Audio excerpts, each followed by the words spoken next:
Decades of savage, horrific rule over in a matter of days. Thousands of Syrians celebrated in the streets of Damascus after rebel forces advanced on the capital early Sunday morning, declaring it free of President Bashar al-Assad.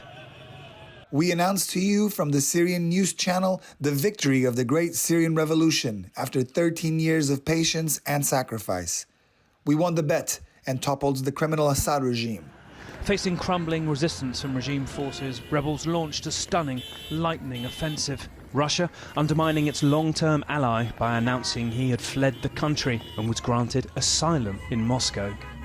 Hours of jubilation followed as civilians and rebels entered the presidential palace, looting furniture with children running about, a sign of how everyday the suffering he inflicted had been. Some even touring the presidential kitchen in a land where starvation was once a weapon. "What would you like?" one woman says while filming. "Our people are hungry. Take whatever you want." Traces of Assad were being dismantled across the country. This statue of the man who had children gassed in a Ghouta basement 11 years ago toppled in the eastern city of Tartus. His image torn down from buildings in Damascus and on top of the gates of Hom's city centre, symbolically where protesters tore apart his image more than a decade ago in a scene that defined the civil war's early days. Inspired by the seismic shifts of the Arab Spring, Syrians rose up in 2011 demanding democracy, but were met with live rounds and eventually jet planes, chemical weapons and mass executions and torture. Hundreds of thousands were killed, millions displaced. As rebels swept through the capital on Sunday, images surfaced of prisoners being released from the notorious Sednaya prison, from which so few emerged. Dubbed the human slaughterhouse by Amnesty International.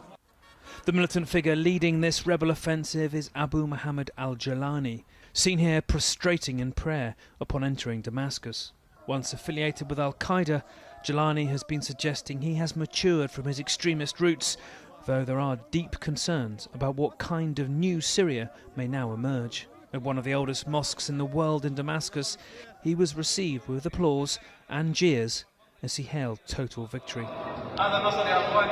This victory, my brothers, is a victory for the entire Islamic nation. This new triumph, my brothers, marks a new chapter in the history of the region. Without doubt a new chapter, but with the joy of change comes anxiety at the future, and surely a reckoning of sorts for the decades of horror past that could mar the hope of the days ahead. Nick Payton-Walsh, CNN, London.